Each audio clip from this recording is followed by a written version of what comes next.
How to recover deleted contacts on iPhone. So let's see, here you can see Safari browser. Open Safari browser, then search here iCloud.com, then sign in to your iCloud account, give your phone password.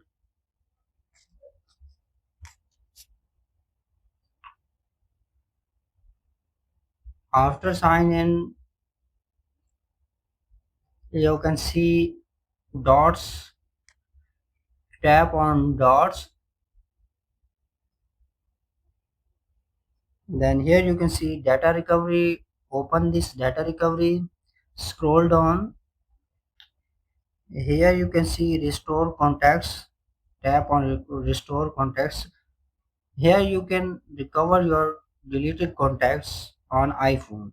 So thanks for watching.